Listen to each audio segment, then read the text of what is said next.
தீபாவளி சிறப்பு நிகழ்ச்சி.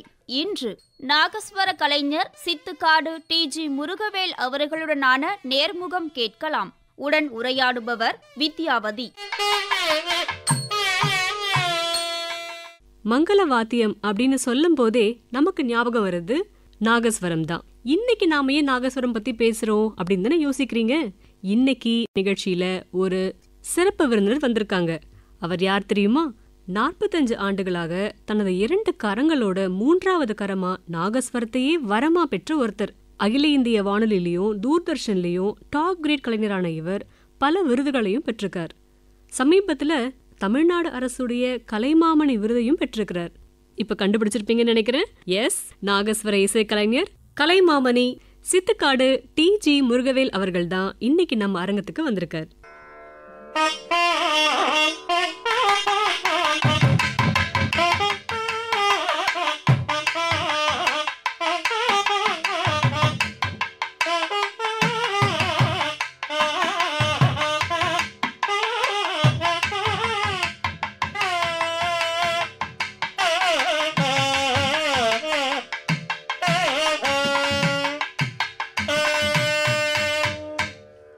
வணக்கம் சார். வணக்கம்.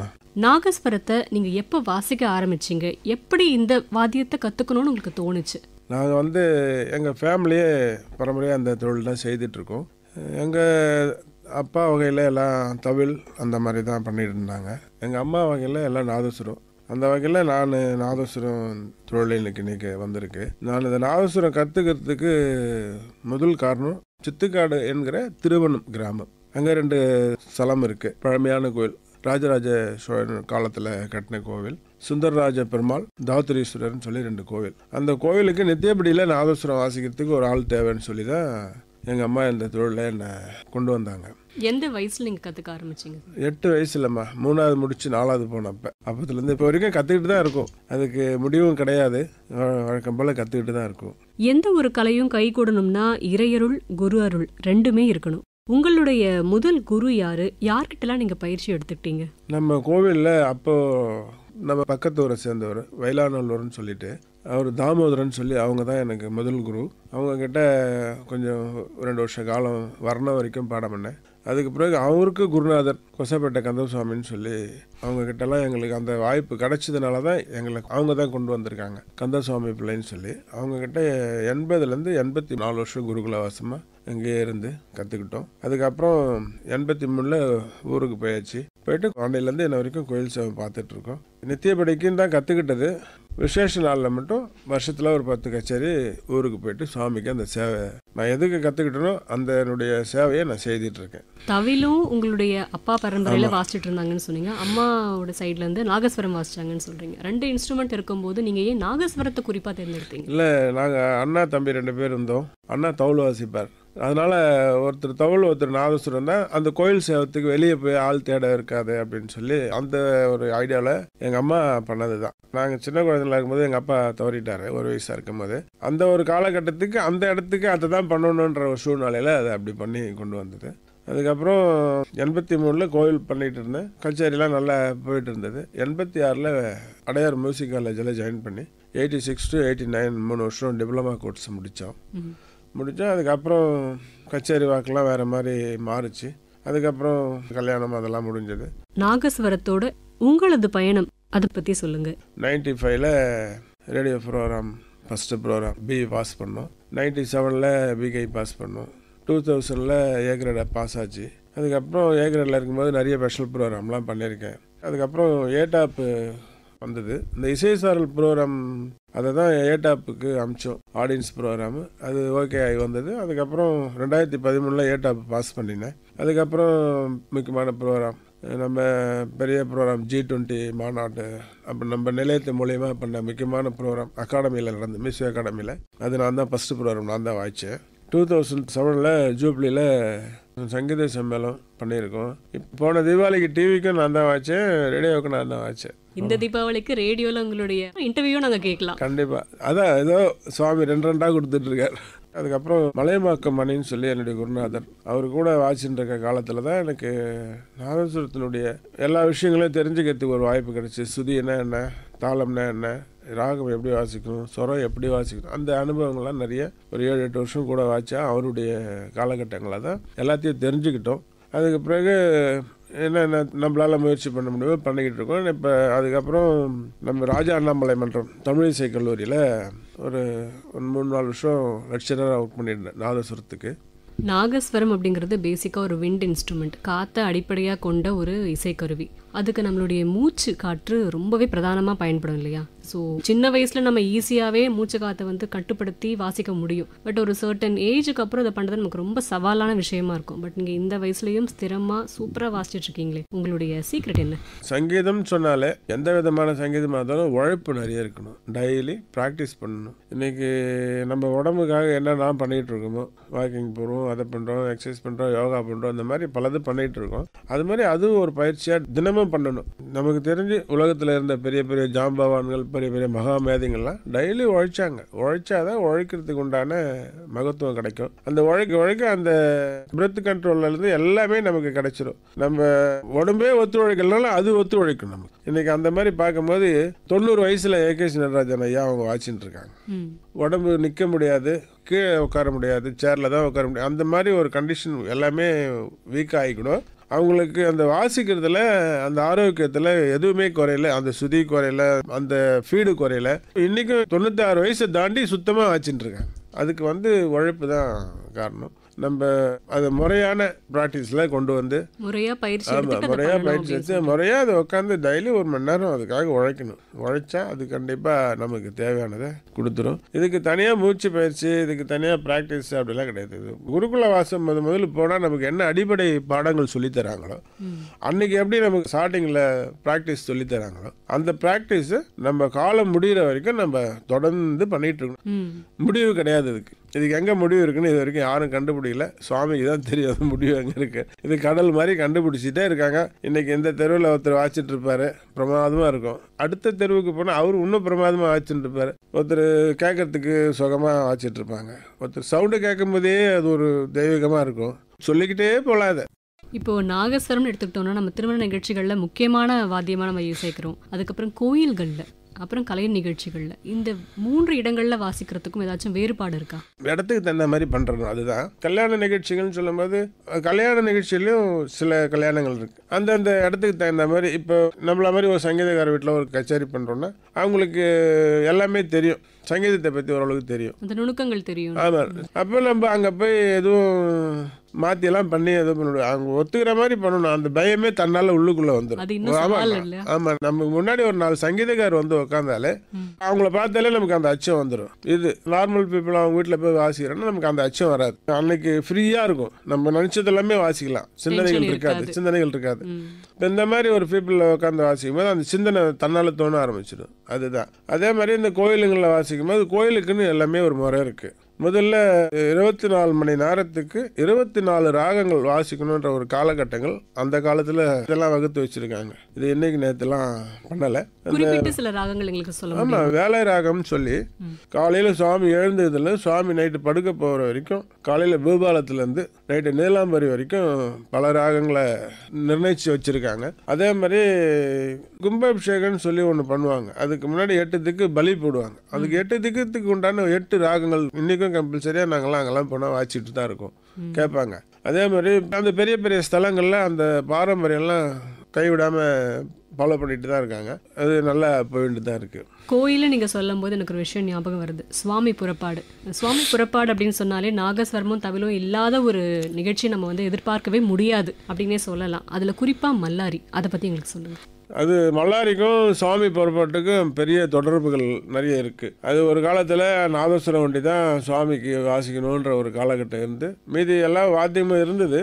மிருதங்கம், திருச்சன்னம், தாளம், இந்த மாதிரிலாம் கோயிலுங்களில் பக்கவாத்தியம், சண்டோல், டமா, அந்த மாதிரி வாத்தியங்கள்லாம் இருந்தது. இருந்தாலும் நாதஸ்வரம்னு ஒரு ஸ்பெஷல், சுவாமி வெளியே போகிறாரு புறப்பாடு அப்படின்னா நாதஸ்வரம் மேளம் தான் ஸ்பெஷல். அதுக்கு அந்த காலத்தில் பெரிய மேளம், ராஜ மேளம் அப்படின்னு சொல்லி, ராஜவாத்தியம் ஏற்பாடு பண்ணிட்டீங்களா, பெரிய மேளம் சொல்லியாச்சா அப்படின்ற ஒரு காலகட்டங்களில் அப்படி தான் அதை பண்ணிட்டு இருந்தாங்க.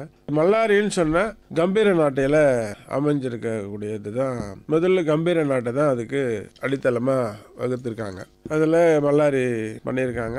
நம்ம அந்த காலத்து பெரியவங்கெல்லாம் வந்து இந்த தத்தக்கார சொல்ல வச்சு தான் மல்லாரின்னு ஒன்று கண்டுபிடிச்சிருக்காங்க. அதில் சின்ன மல்லாரி, பெரிய மல்லாரி, தலிகை மல்லாரி, கும்ப மல்லாரி, தேர் மல்லாரி, நட மல்லாரி அப்படின்னு சொல்லி இத்தனை வகை பண்ணியிருக்காங்க. அந்த மல்லாரிங்கெல்லாம் வந்து எப்படின்னா அந்தந்த காலத்துக்கு அந்தந்த நேரத்துக்கு சுவாமி பொறுப்பாட்டுக்கு வாசிக்கிறது சின்ன மல்லாரி, பெரிய மல்லாரி. சுவாமி உள்பிரகாரமே சுற்றி வராமல் இருந்தால் சின்ன மல்லாரி, சுவாமி வெளிப்பிரகாரம் வராமல் இருந்தால் பெரிய மல்லாரி. சாமி சாதம் எடுத்துகிட்டு வர்றதுக்கு தலிகை மல்லாரி, சுவாமி கும்ப கலசம் சுற்றி வர்றதுக்கு அதுக்கு கும்ப மல்லாரி, தேரில் ஏறுறதுக்கு ஒரு மல்லாரி, தேரில் ஏறினதுக்கு அப்புறம் தேர் கிளம்புறதுக்கு ஒரு மல்லாரி. இந்த மாதிரி ஒன்று ஒன்றுத்துக்கும் அந்தந்த நடையை வச்சு பண்ணி பெரியவங்க முறையாக பண்ணி வச்சுருக்காங்க. அது இன்றைக்கும் எல்லா ஸ்டேட்லேயும் எல்லா நாதஸ்வர தவில் கலைஞர்கள் ஃபாலோ பண்ணிட்டு தான் இருக்காங்க. அப்போ ஊரில் இருக்கிற மக்கள் வந்து கோயிலில் இசைக்கப்பட்ட அந்த மல்லாரியை வச்சு கண்டுபிடிச்சிடலாம். அந்த காலத்தில் கண்டுபிடிச்சாங்க, இன்னைக்கு கண்டுபிடிக்கிறது சிரமமாக இருக்குது. மல்லாரி அதை கொஞ்சம் எங்களுக்கு வாசிச்சு காட்டுங்க.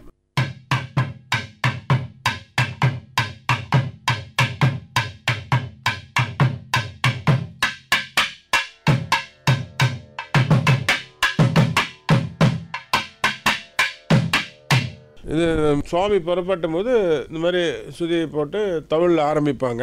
இது முதல்ல இந்த கண்டகதியில் ஆரம்பித்து வாசிப்போம். அதுக்கப்புறம் ராகம் வாசிப்போம். ராகம் வாய்ச்சி அதில் ஒரு சில அலாரிப்பு மாதிரி சின்னதாக வாய்ச்சிட்டு அந்த நேரத்துக்கு எந்த பெரிய விதியா சின்ன விதியா அதுக்கு தகுந்த மாதிரி சின்ன மல்லாரி பெரிய மல்லாரி அப்படிங்கிறத அந்த நேரத்துக்கு யூஸ் பண்ணுவோம். நாங்கள் அது எப்படின்றத நான் இப்போ பண்ணி காமிக்கிறோம்.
மாதிரி ஆதித்தாளம் 2 கல சோகம் 8 அச்சரத்தில் வாசிக்கிறதுக்கு பேர் வந்து சின்ன மல்லாரி.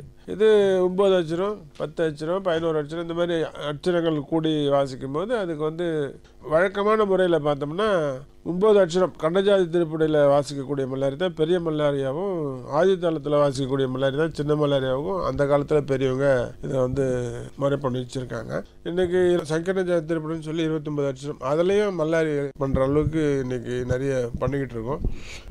இது கணக்கு, அந்த சொல் கணக்கு வச்சு பண்ணக்கூடியது தான் அந்த மல்லாரி. இது வந்து சுவாமி புறப்பாட்டுக்கு மட்டும்தான் கையாளுவோம். மல்லாரி பத்தி விளக்கமும் கொடுத்து வாசிச்சும் காட்டிட்டீங்க சார். இப்போ தங்க நாகஸ்வரம் வாசிக்கக்கூடிய தங்க நாகஸ்வரம் இருக்கு, அதை பத்தி சொல்லுங்க.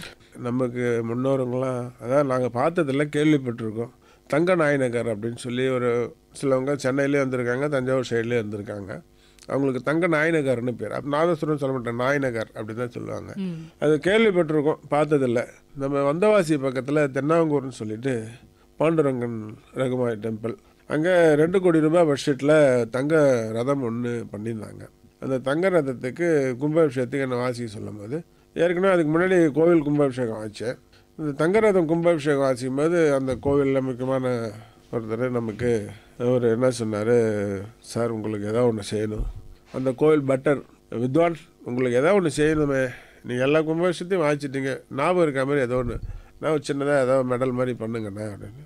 இல்லை சபதியை வர சொல்கிறேன், அது என்ன பண்ணமோ அவர்கிட்ட சொல்லிவிடுங்க அப்படின்னு சொல்லி சொன்னாங்க. சொல்லும் போது அவர் வந்தார். அவர் என்ன கேட்டேன், என்ன சார் சார் இது எனக்கு நாதஸ்வரம் சின்னதாலாம் பண்ண வராது, மெடல் மாதிரி நான் ஒரு 1.25 அடியில் உங்களுக்கு பண்ணி கொடுக்குறேன், நீங்கள் வாங்கி ஷோகேஸில் வச்சிங்க அப்படின்ட்டார். இது அப்படி 1.25 அடியில் சரி ஒன்று கொஞ்சம் சேர்த்து பண்ணால் அது யூஸ் ஆகும் அப்படின்னு சொல்கிற மாதிரி இதை இந்த மாதிரி ஐடியா பண்ணோம். சபதிக்கிட்ட சொல்லி தங்கநாதஸ்வரமாக ரெடி பண்ணி அவங்க மீனாட்சி திருக்கல்யாணம் பண்ணி, அந்த மீனாட்சி திருக்கல்யாணத்தில் ஒரு நாள் ஃபுல்லாக சுவாமி பூஜையில் வச்சுருந்து ஞானானந்தகிரி பீடத்தில் எட்டுன்னு போயிட்டு எல்லாரும் சேர்ந்து நமக்கு வாழ்த்தி, ஞானானந்தகிரி பீட சமஸ்தான ஆஸ்தான வித்வான் ஸ்வர்ணநாதஸ்வர வித்வான் சொல்லி எனக்கு ஒரு பட்டம் கொடுத்து அதை கொடுத்துருக்காங்க. 2013 கொடுத்தாங்க. இப்போ அந்த நாதஸ்வரம் எனக்கு கொடுத்ததுக்கு அப்புறம் இன்னைக்கு எங்கள் சமுதாயத்தில் பெரிய லெவலில் ரீச் ஆகிருக்கு. போட்டாப்பட்டி போட்டு வாசிச்சுட்டு இருக்காங்க, நான் வாசிக்கிறேன் நீ வாசிக்கிறேன் அப்படின்னு சொல்லி. இன்னைக்கு அது ஒரு சந்தோஷம், ஒரு ஊக்கமாகவும் இருக்கு. ஆமாம், ஊக்கமாக இருக்குது. எல்லாரும் வந்து வாசிக்கிறேன், சுவாமிக்கு கைங்கரியம் பண்ணுறேன் அப்படின்னு சொல்லி ஆசையாக வந்து வாசிக்கிறாங்க, சந்தோஷமாக இருக்குது. சரி, இப்போ தங்க நாகஸ்வரம் பற்றி நம்ம பேசினோம். நார்மலாக ஒரு நாகஸ்வரத்தை எந்த மரத்தினால் செய்வாங்க? நார்மலாக எப்பவுமே ஒரே மரம் தான், ஆச்சா மரம் தான். அந்த நீட்டாக குழலாக இருக்கிறது வந்து ஆச்சா மரம்.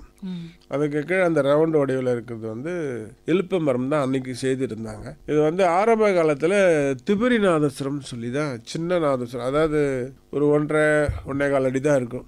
இதை திருவாரூர் ராயரத்ன பிள்ளை அவங்க தான் சமசூதி நாதஸ்வரம்னு ஒன்று கண்டுபிடிச்சி, மாயவரம் பக்கத்தில் நரசிங்கன்பேட்டைன்னு ஒரு இடம், அங்கே ரங்கநாத ஆச்சாரியன்னு ஒருத்தரை கண்டுபிடிச்சி இந்த மாதிரி மரத்தை வாங்கி ஒன்று ஒரு நாசுரமாக போட்டு வாய்ச்சி பார்த்து அது என்ன சுதிக்கு செய்யாது, இதில் சுத்த மத்தியம் பேசுமா பிரத மத்தியம் பேசுமா இப்படிலாம் ஒருத்தன் கண்டுபிடிச்சி ஒரு நாதஸ்வரம்னு ஒரு வடிவை கண்டுபிடிச்சி அதுக்கு 11 ஸ்வரம்னு கண்டுபிடிச்சி, அந்த 11 ஸ்வரத்தில் ஒரு ஸ்வரம் பிரம்மஸ்வரம், அதை அடைக்கணும், அடைச்சாதான் அந்த சுத்த மத்தியம் பேசும் அப்படின்னு இதெல்லாம் உலகத்தையும் கண்டுபிடிச்சி பெரிய விஷயமா பண்ணி வச்சுருக்காங்கம்மா.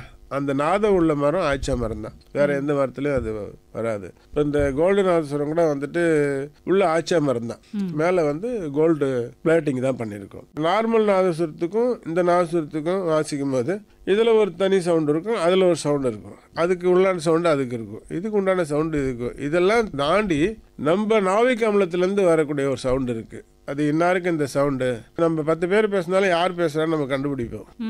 என்ன அவர் பேசுகிறார் இவர் பேசுகிறார், அதே மாதிரி நாங்கள் 10 பேர் வாசித்தாலும் இவர் வாசிக்கிறாரு அவர் வாசிக்கிறாருன்னு அதை கண்டுபிடிக்கிற அளவுக்கு அவங்களுடைய ஓன் டோனுன்னு ஒன்று இருக்குது. அது 10 நாதஸ்வரம் செட்டு வாசித்தாலும் இந்த நாதஸ்வரம் வாசிக்கிறாங்க, இது இவருடைய சவுண்டு, இது இவருடைய ஸ்டைலு அப்படின்னு சொல்லக்கூடிய அளவுக்கு இது பாரம்பரியம் இருக்குது. ஸோ வாசிக்கிற விதத்தை தாண்டி அந்த சவுண்ட்லேயே டிஃப்ரென்ஸ் இருக்குது. இப்போ நான் வாசிக்கிறேன், எனக்கு ஒரு சவுண்டு இருக்கும், அடுத்தவங்க வாசிக்கிறாங்க அவருக்கு ஒரு சவுண்ட் இருக்கும், எல்லாருக்கும் ஒரே சவுண்டு அமையாது. அந்த ஒருத்தருடைய சாதகம் ப்ராக்டிஸ் முறை, அதான் காட்ஸ் கிஃப்ட் அப்படின்றது ஒன்று இருக்குது. அதுலேருந்து வரக்கூடிய விஷயங்கள் நிறைய இருக்குது. இதுக்கு எல்லாத்துக்கும் எல்லா கிஃப்ட்டும் வரத்துக்கும் ஒரே காரணம் உழைப்பு இருந்தால் எல்லா கிஃப்டும் கண்டிப்பாக வந்து. அருமையாக சொன்னீங்க. ஆமாம். எங்கள் நேயர்களுக்காக ஒரு திரைப்பட பாடலை வாசிக்க முடியுமா?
Super sir. இப்போ ஆஃப் லேட் நிறைய பேர் யங் ஜென்ரேஷன் நம்மளுடைய பாரம்பரிய இசைக்கலைகள்லாம் கத்துக்கணும்னு உள்ள வராங்க இல்லையா, அவங்களுக்கு நீங்க சொல்லக்கூடிய அட்வைஸ் என்ன?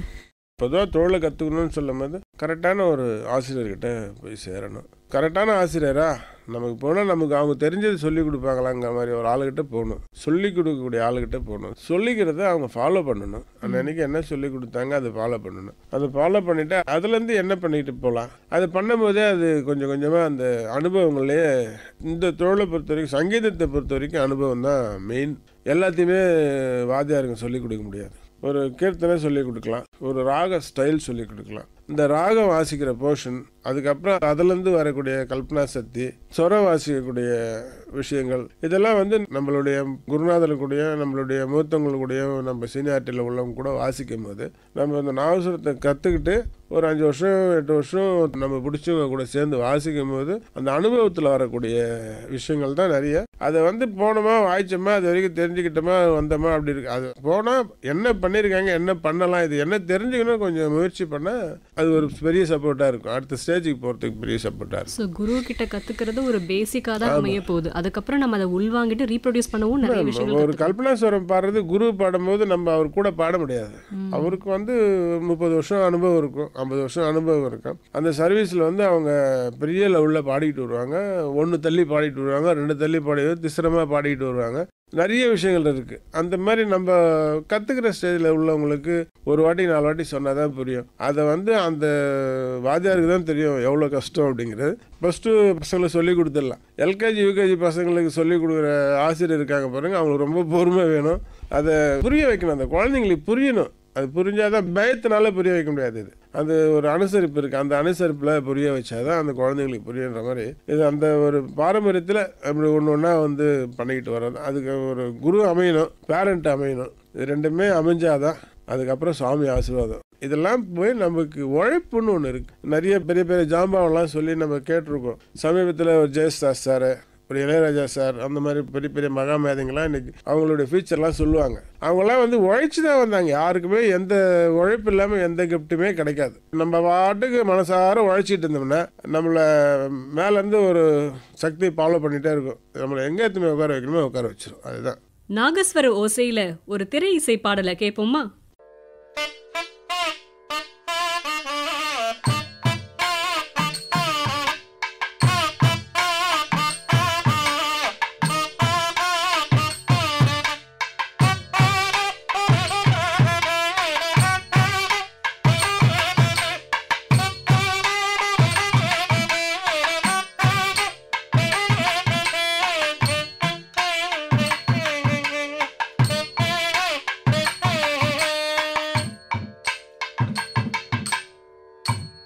உங்ககிட்ட எனக்கு இப்போ ஒரு கேள்வி கேட்கணும்னு தோணுது. எல்லா நாட்களுமே நம்ம கச்சேரி கிடைக்க போகிறது கிடையாது. சில நாட்கள் நம்ம கச்சேரியோ விழாக்களோ இல்லாத டைம், ஒன்று ட்ரை டைம் அப்படின்னு இருக்கும். அந்த மாதிரி சமயத்தில் உங்களை நீங்கள் எப்படி வந்து மோட்டிவேட் பண்ணிக்கிட்டீங்க? ஒரு மாதம் கச்சேரி இல்லைனாலும் மாதத்துக்கு 2 கச்சேரி வாய்ச்சா கூட போகிறோம். எதனால் அப்படின்னா அந்த பேலன்சிங் எங்களுக்கு அந்த சர்வீஸ் பண்ணியிருக்கோம். சர்வீஸ் பண்ணதெல்லாம் பேலன்சிங் கிடச்சிருக்கு. அந்த கச்சேரி இல்லாத நேரத்தில் என்ன பண்ணுவோம்னா நாங்கள் ப்ராக்டிஸ் பண்ணுவோம். இதுக்கு மேலே என்ன தெரிஞ்சுக்கலாம். இதுக்கப்புறம் ஃபேமிலி ஒர்க் இருக்கும். இது போக பசங்க வந்தால் ஸ்டூடெண்ட்டுங்களுக்கு சொல்லிக் கொடுக்கணும். இதுதான் அவசரத்தை எடுத்து வச்சுட்டு உக்காந்தா 1 மணி நேரம் சாதகம் பண்ணாலும் போகாதுமா. ஒரு சபைக்கு போய் உக்காரணும்னு சொன்னேன். 24 மணி நேரத்தை 3ஆக பிரித்து 8 மணி நேரத்துக்கு மேலே ஒருத்தர் சர்வீஸ் உழைச்சாதான், சாதகம் ப்ராக்டிஸ் பண்ணாதான், அது பண்ணாலே அது கிடச்சிரும். இதுக்கு பல மேதைகள் இன்னைக்கு இந்த மாதிரி விஷயங்கள்லாம் சொல்லியிருக்காங்க. நம்ம திருவாரூர் ராயரத்னம் பிள்ளை அவங்க அவர் கணக்கில் கச்சேரி போகிற நேரத்தில் போயிடுவாங்களாம். மறுபடியும் வீட்டில் இருக்கிற அன்னைக்கு காலை நேரமே இல்லை, நைட்டு 2 மணிக்கு வந்து ப்ராக்டிஸ் பண்ணுவாங்களாம். 2 மணிலேருந்து காலை 8 மணி 9 மணி முடி எப்போ முடிக்கிறாருன்னே தெரியாது. அந்த பக்கம் வேலைக்கு போகிறவங்க, அந்த கழனி வேலைக்கு போகிறவங்க, விவசாயிங்களாம் அப்படியே வீட்டு தெருவிலேயே வாசல்லே உட்காந்துருவாங்களாம். மாடு அழைச்சிட்டு போகிறோம், ஆடு அழைச்சிட்டு போகிறோம், வேலைக்கு போகிறோம், அப்படியே உட்காந்துட்டு அவர் எப்போ முடிக்கிறாரோ அது வரைக்கும் உட்காந்து கேட்டுன்னு இருப்பாங்களா. அப்போ எந்த அளவுக்கு அவங்க ப்ராக்டிஸ் பண்ணியிருப்பாங்க. ப்ராக்டிஸே அந்த அளவுக்கு ரசிக்கிற அளவுக்கு இருந்ததுன்னா அவங்க கச்சேரியில் எப்படி பண்ணியிருப்பாங்க, மெய்மறந்து உட்கார. அதுதான். அதனால தான் இன்றைக்கி வந்து தமிழக அரசு அவங்களுக்கு ஒரு மணிமண்டபம் கட்டி கொடுத்து அவங்களுக்கு இன்றைக்கி வருஷத்தில் ஒரு விழா பண்ணிக்கிட்டு இருக்கு. இந்த தொழிலையும் காப்பாற்றி வச்சுருக்காங்க. இந்த தொழிலுக்கு உண்டான கௌரவத்தையும் சிறப்பு சேர்த்து வச்சுருப்பாங்க. இன்றைக்கி அந்த கௌரவம் தான் இன்றைக்கி நாங்களாம் தொழில் செய்யறதுக்கு ஒரு வாய்ப்பாக இருக்குது.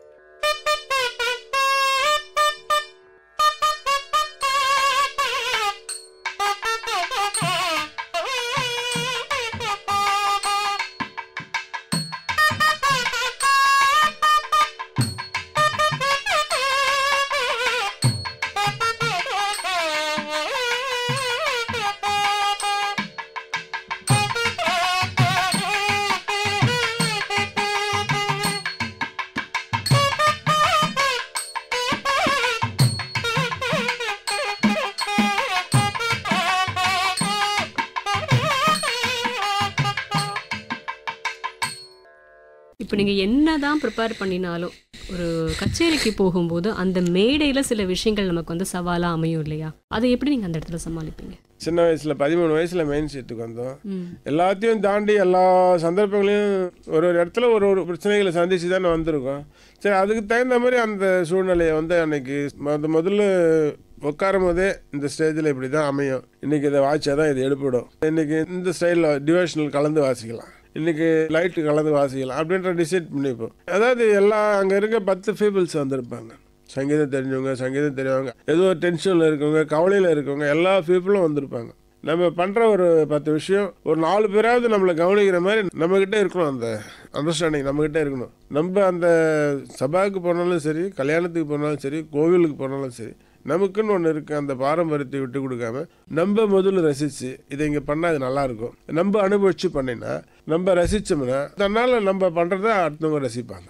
அருமையாக சொன்னீங்க. முதல்ல நம்ம செய்கிற விஷயத்தை நம்ம ரசிக்கணும். ஆமாம், நமக்கு அது பிடிக்கணும். அதுக்கு உழைச்சி இதுக்கு இந்த இடத்துல இந்த துணி கொடுக்கணும், இந்த இடத்துல இந்த பாவங்கள் கொடுக்கணும், இந்த இடத்துல இந்த தில்லானா வாய்ச்சா நல்லாயிருக்கும், இங்கே இந்த ஜாவலி வாய்ச்சா நல்லாயிருக்கும், இங்கே இந்த கீர்த்தனை வாய்ச்சா நல்லாயிருக்கும் அப்படின்றத நம்ம இடம் தெரிஞ்சு அந்த 4 ஐட்டம் 5 ஐட்டம் பண்ணும்போது அந்த 4-5 ஐட்டத்தில் எந்த ஐட்டம் மக்கள்கிட்ட போய் தேருதுன்னு தெரியாது, நமக்கே தெரியாது. கீழே வந்ததுக்கு அப்புறம் தான் சொல்லுவோம், சார் அந்த கர்ணரஞ்சினி வாட்சிங்க ரொம்ப பிரமாதம் இருந்தது சார், அந்த கரகரப்பிரியா வாட்சிங்க ரொம்ப நல்லா இருந்தது சார். அதாவது ஒருத்தனுடைய அபிப்பிராயங்களும் சொல்லுவாங்க. அப்போ நம்ம அதுலேருந்து என்ன நமக்கு தேவையோ அதை எடுத்துப்போம். அந்த கீர்த்தனை நமக்கு பாடம் இருந்தால் அடுத்த கச்சேரியில் நம்ம வாசிக்கலாம். அதுதான் அடுத்த ஸ்டேஜுக்கு போகிற ஒரு வாய்ப்பு. இப்போ உங்களுக்கு பிடிச்ச ராகம் ஏதாச்சும் இருக்கா? நிறைய இருக்குமா, சொல்லிக்கிட்டே போகலாம். ஆனந்த பைரவி எப்பவுமே ஆனந்தமாக வாசின்னு இருக்கலாம்.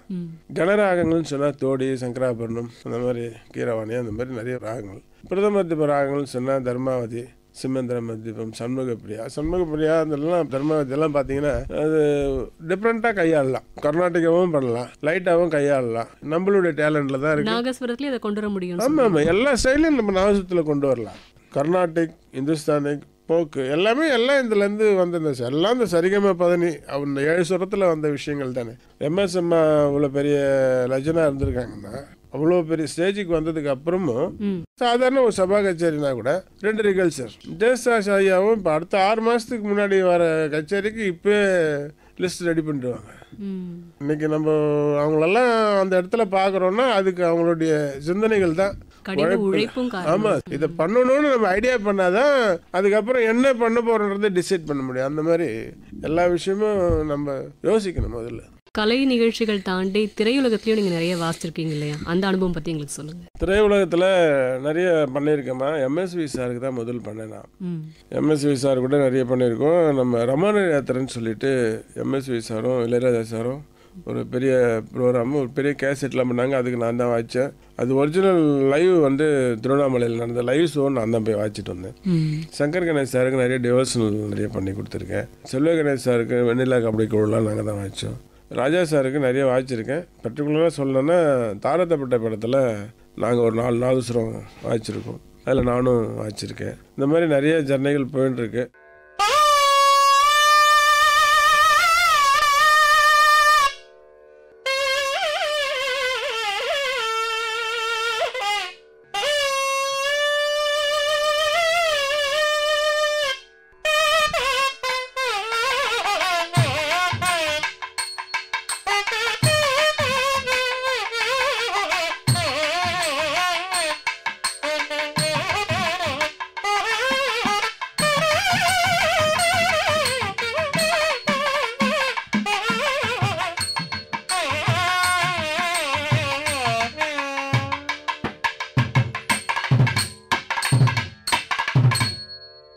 இப்போ இசை பின்னணி இல்லாம சின்ன வயசுல நான் கத்துக்க எனக்கு வாய்ப்பும் கிடைக்கல, ஆனா இப்ப எனக்கு கத்துக்கணும்னு ஆர்வம் இருக்கு அப்படின்னு சொல்ற ஒருத்தர் ஒரு குறிப்பிட்ட வயதுக்கு மேல இந்த நாகஸ்வரத்தை எடுத்து வாசிக்க கத்துக்க முடியுமா? கண்டிப்பா கத்துக்கலாம், கண்டிப்பா வாசிக்கலாம். அது எல்லாத்துக்குமே உழைப்பு தான் வேணும். அதாவது பயிற்சி தேவைப்படும் குறைஞ்சபட்சம். முறையா கத்துக்கிட்டு அது முறையா ஃபாலோ பண்ணா 3 வருஷத்துல வாசிக்கலாம், 5 வருஷத்துல ஒரு நல்லாவே வாசிக்கலாம். 8 வயசுல எனக்கு ஒண்ணுமே தெரியாது. 3வது படிச்சுட்டு 4வது போனேன். தமிழ் கூட தகராறு அந்த நேரத்துல. நாங்க அப்புறம் எப்படி கத்துக்கிட்டோம்? எழுத்து கூட்டி கூட்டி ஒன்று விரல வச்சு சொல்லி கொடுத்து தான் குருநாதருங்க என்ன இன்னைக்கு இந்த அளவுக்கு வளர்த்துருக்காங்க. இதுக்கு பரிபூர்ணமான நமஸ்காரம் பண்ணணும்னா என்னுடைய குருநாதரங்களை தான் பண்ணணும். எவ்வளோ வாட்டி பண்ணாலும் அளவு இருக்காது. இன்னைக்கு அவங்களாம் இல்லை. இருந்திருந்தாங்கன்னா இன்னைக்கு நான் இருக்க நிலைமைக்கு அவங்கள டெய்லி பாத பூஜையே பண்ணுவேன். அப்ப நான் கத்துக்கிறதுக்கு ஒரு வயது வரம்பு கிடையாது. அது வயசு தேவையில்லம்மா. ஏன்னா இப்போ மியூசிக் காலேஜில் பார்த்தீங்கன்னா பிஏ மியூசிக்னு பண்ணிட்டு இருக்கேன். அந்த பிஏ மியூசிக் வயசு வரம்பு கிடையாது. 20 வயசுலேருந்து 35 வயசுலேருந்து 60 வயசுல வரும் படிக்கிறாங்க. இதுக்கு வயசு வரம்பே கிடையாது. ஆர்வத்துக்கு உண்டான உழைப்பு. சங்கீதத்துக்கு மொழி பிரச்சனையே கிடையாது. அது எல்லா மொழியும் ஒரே மொழி தான் சங்கீதம். அதனால வயசு வரம்பே கிடையாதுமா. ஆர்வம், வயது ஒரு தடையே கிடையாது. எப்ப வேணாலும் கத்துக்கவும் முடியும். ஆர்வம் இருக்கணும். நீங்க சொல்ல சொல்ல எனக்கே வந்து நாகஸ்வரம் கத்துக்கலாம்னு ஆசையா இருக்கு. இப்போ தாராளமா கத்துக்குங்கம்மா. நீங்கள் எல்லாம் கற்றுக்கணும்னு முடிவு பண்ணால், நாங்கள் அன்றைக்கெல்லாம் வந்து எந்த ஒரு வசதியும் கிடையாது. இந்த தொழில் கற்றுக்கும் போது எழுத தெரியாது. அன்றைக்கி அந்த அளவுக்கு வசதி வாய்ப்பெல்லாம் கிடையாது. எழுதுறதுக்கு முதல்ல அந்த அவ்வளோ கிடையாது. இன்றைக்கி எல்லாம் படித்த பசங்க கற்றுக்குறாங்க. ஒரு சின்ன செல் இருந்தால் போதும், எல்லாத்தையுமே இன்றைக்கி என்ன இருக்குன்னு பார்த்துருவாங்க. அன்றைக்கி அந்த மாதிரி ஒரு வசதிலாம் கிடையாது. ஒரு சின்ன டேப்பர் கூட வழியே கிடையாது. அன்றைக்கி எல்லாமே கேட்டு தான் பாடி தான் அவங்ககிட்ட தெரிஞ்சுக்கிட்டேன். ஒரு வாட்டி இன்னைக்கு சொல்லி கொடுத்துட்டு நாளைக்கு கேட்பாங்கன்னே எதுவும் ஞாபகம் வராது. அதுக்கு 4 அடி அடிப்பாங்க. அதே அந்த காலத்தில் அப்படி இருந்தது, அந்த சூழ்நிலைகள் இருந்தது. நாங்கள் அந்த காலத்தில் அவ்வளோ கஷ்டப்பட்டு கற்றுட்டு, இப்போ நீங்கள் வந்து கற்றுக்கணுன்னா ஒன்றும் இல்லை. நான் ஒரு வாட்டி பண்ணால் நீங்கள் ரெக்கார்ட் பண்ணிட்டீங்கன்னா 2 வாட்டி இல்லை 10 வாட்டி கேட்டால் மனப்பாடம் ஆகிடும். அவ்வளோதான். அது கொஞ்சம் உழைச்சோம்னா, அந்த டெக்னிக்கலோடு உழைச்சோம். அந்த டெக்னிக்கல் சொல்லித்தரது தான் குருநாதன். டெக்னாலஜியோட டெக்னிக்கை கற்றுக்கலாம் சொல்கிறீங்க. அந்த டெக்னிக்கல் சொல்லி கொடுக்குறது, அந்த இடத்துல இப்படி பண்ணணும், இந்த இடத்துல இப்படி பண்ணணும் அப்படின்னு சொல்லி கொடுக்குறது. அந்த டெக்னிக்கல் புரிஞ்சாச்சுன்னா நீங்கள் கண்டிப்பாக ஆசை இல்லை. டெக்னிக்கல் சொல்லி கொடுக்குறது தான் குருநாதர் வேணும். அதை முறையாக தெரிஞ்சுக்கலாம். இப்போ பாரம்பரிய ஒரு இசை கச்சேரியில் வாசிக்கிறதுக்கும் திரைப்பட பாடலுக்கு பின்னணியாக வாசிக்கும் போது ஒரு வித்தியாசம் இருக்கா அதில்? இப்போ சாதாரணமாக ஒரு இந்தோல ராகத்தில் இப்போ நாங்கள் ஒரு கீர்த்தனை வாசிக்கிறோம். எங்கள் பெரியவங்க இதுக்கு உருவாக்கி வச்சவங்க, நமக்கு முன்னோர் இந்த கீர்த்தனை உருவாக்குனவங்க இந்த மாதிரி நிறைய பண்ணி வச்சுருக்காங்க. அவங்கவுங்களும் ஒரு ஸ்டைலில் கீர்த்தனைகள் பண்ணி வச்சுருக்காங்க. இப்போ இதையே அந்த சினிமா பாடலில் வந்தேன்னா, இப்போ கல்யாணின்னு ஒரு ராகம் எடுத்துட்டோம்னா, கல்யாணியில் நிறைய கம்போசர்ஸ் கீர்த்தனைக்கு நிறைய பண்ணியிருக்காங்க. இன்றைக்கி இளையராஜா சார் எடுத்துட்டோம்னா அதே கல்யாணியில் நிறைய பண்ணியிருக்கார். அதுலேயே வந்து டிவோஷனலும் பண்ணியிருக்கார், சினியும் பண்ணியிருக்கார். அம்மா என்று அழைக்காதுன்னு ஒரு பாட்டு, அது தளபதி பாட்டு. அந்த பாட்டு வந்து அதுவும் கல்யாணி தான். ஜனனி அந்த பாட்டு தாய்முக அம்பையில் பண்ணி, அதுவும் கல்யாணி தான். அந்த வேர்டு வித்தியாசம்லாம் வருமே தவிர ராக வித்தியாசம் வராது. அந்த ஸ்டைலுக்கு தகுந்த மாதிரி அந்த கம்போசிங்கை மாற்றிப்பாங்க. அவ்வளோ. சில பேர் சினிமாவில் வாசிக்கணும்னு ஆசைப்படுறவங்களும் இருப்பாங்க. பட் அதுக்குமே பேஸ் வந்து நம்ம கர்நாடக இசை முறையை கர்நாடிக் மியூசிக் இல்லாமல் அந்த பேசிக்கும் வரவே முடியாதுமா. சரிகம பதனி தெரியாமல், தத்தித்தம் நம் தெரியாமல் கர்நாடிக்கில் இசை செக்ஷனும் வர முடியாது, ரிதம் செக்ஷனும் வர முடியாது. இந்த 2 செக்ஷன் தான் தாயும் தந்தையும் மாதிரி. இசை சரிகம பதனி, தந்தை தத்தித்தம், இது 2ம் சேர்ந்தது தான் இசை. இந்த 2 இசையும் இல்லாமல் எந்த இசையும், நம்மளுடைய அசைவு கூட இசையாது. அம்மாவை கூப்பிடும்போது ஒரு சவுண்டு வருது, அப்பாவை கூப்பிடும்போது ஒரு சவுண்டு வருது, குழந்தைங்களை கூப்பிடும்போது ஒரு சவுண்டு வருது. எல்லாமே அந்த இசையிலேருந்து தான் ஆரம்பமே. இசை இல்லாத எதுவுமே இல்லை. ஓசை எல்லாமே இசை தான். எதுவுமே இல்லை. ஓசை இசை ஓசை, அதுதான் இசை. எல்லாத்துலேயுமே அந்த ஓசையினுடைய இசை இருந்துகிட்டு தான் இருக்கணும். அதை ரசிக்கிறதுக்கான மனப்பக்குவம் தான் நமக்கு தேவைப்படுது. பக்குவம், அதை கையாளக்கூடிய இந்த சினிமா ஃபீல்டுக்கு இப்படி பண்ணணும். சினிமா ஃபீல்டில் கொஞ்சம் அந்த கர்நாடிக்கை கொஞ்சம் சேஞ்ச் பண்ணிப்பாங்க. அந்த ஸ்வரங்களை கொஞ்சம் அட்ஜஸ்ட் பண்ணி கொஞ்சம் அந்த ஸ்டைலுக்கு சிலதை பண்ணுவாங்க. கர்நாடிக்கில் அது பண்ண முடியாது.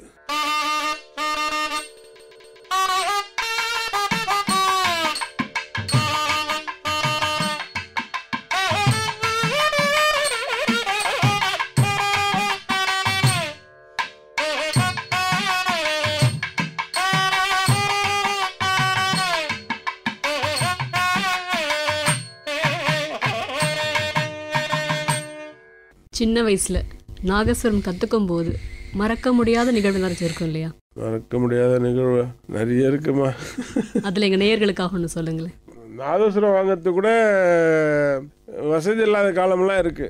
அந்த மாதிரி ஒரு காலகட்டம்லாம் இருந்திருக்கு. இன்றைக்கி தான் இந்த தொழிலுக்கு நான் வந்து இன்றைக்கி இவ்வளோ பெருசாக வளர்ந்துருக்கேன். இன்றைக்கி இந்த இடத்துல வந்து உட்காந்து பேசக்கூடிய அளவுக்கு இருக்குன்னா என்ன பெற்றவங்களும் என்னுடைய குருநாதர்களும் நான் வணங்கக்கூடிய சுவாமியும் தான். மறக்க முடியாத நிகழ்ச்சின்னு பார்த்தா, நான் 13 வயசில் என் குருநாதர் கூட உட்காந்து முதல் கச்சேரி, ஸ்டேஜ் கச்சேரி நம்ம டி நகரில் அவங்க கூட முதல் 13 வயசில் அந்த கச்சேரி வாசிக்கும் போது எனக்கு போட்டுக்கிறதுக்கு சட்டை கூட கிடையாது. அதெல்லாம் வந்து இன்னும் அந்த நம்ம நனவுகளாக இருந்துகிட்ருக்கு. அதை தாண்டி வரும்போது பெரிய லெவலில் இன்னைக்கு வந்து பண்ணிகிட்டு இருக்கோம். வெளிநாடுகள்லையும் போய் வாசிச்சிருக்கீங்க இல்லையா நீங்கள்? நான் போயிருக்கேம்மா. எந்தெந்த நாடுகளாக போயிருக்கீங்க சார்?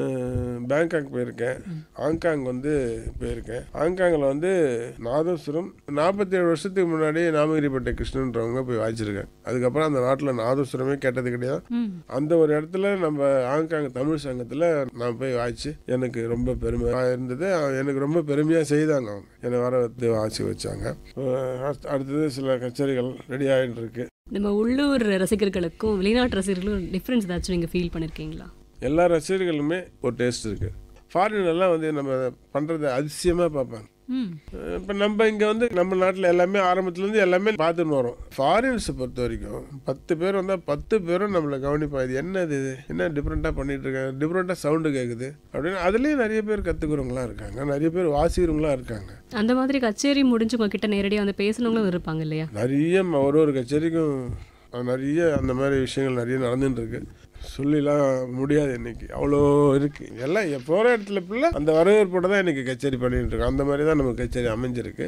அந்த மாதிரி உங்களுடைய இசை நிகழ்ச்சியை கேட்டுட்டு அந்த கச்சேரியை பார்த்துட்டு உங்ககிட்ட இசையை கற்றுக்க வந்தவங்க இருக்காங்களா? இருக்காங்கம்மா. சொல்லி கொடுத்துருக்கேன், நிறைய பேர் சொல்லி கொடுத்துருக்கேன். பாடம் எடுக்கிறதுனால அந்த மாதிரி நிறைய எடுத்துட்டு இருக்கோம். ஆன்லைன் கிளாஸ் எடுத்துட்டு இருக்கோம். உங்களோட ஃபியூச்சர் பிளான் என்ன சார்? அதான் இந்த தொழிலை கற்றுக்கிறதுக்கு முன்னாடி இந்த தொழிலை கற்றுப்போமா, நம்மளும் அவசரம் வாசிப்போமா, நம்மளும் இந்த ரேடியோ ஸ்டேஷன்லாம் வந்து வாசிக்கிற பாக்கியம் கிடைக்குமான்ற ஒரு காலகட்டத்தில் தான் இருந்தோம். இன்றைக்கி இந்த நிலமையில சுவாமி கொண்டு வந்து வச்சுருக்காரு. இதுக்கப்புறம் என்ன ஃப்யூச்சர் பிளான்னா இருக்கிறத நம்மளால் முடிஞ்ச வரைக்கும் காப்பாற்றி வைக்கணும். நம்ம தாண்டி இந்த தொழில் 4 பேருக்கு போய் சேர்றதுக்கு 4 பசங்களை உருவாக்கணும். இந்த தொழிலுக்கு வேறு எந்த விதத்தில் நல்லதை பண்ணி வைக்கலாம் அப்படின்றத முடிஞ்ச வரைக்கும் பண்ணணும். அவ்வளோதான் சார். எங்களுடைய அரங்கத்திற்கு எங்களுடைய அழைப்பை ஏற்று தீபாவளி நாளன்னைக்கு வந்திருக்கீங்க. மிக்க மகிழ்ச்சி. அனைவரும் சிறப்பான தீபாவளியை கொண்டாடணும். எல்லாரும் சிறப்பாக இருக்கணும், நாடு செழிப்பாக இருக்கணும். இந்த ஆண்டு போல் எந்த ஆண்டும் மங்களகரமாக அனைவரும் இருக்கணும்னு சொல்லி சுவாமிகிட்ட ப்ரே பண்ணிக்கிறேம்மா. நமஸ்காரம்.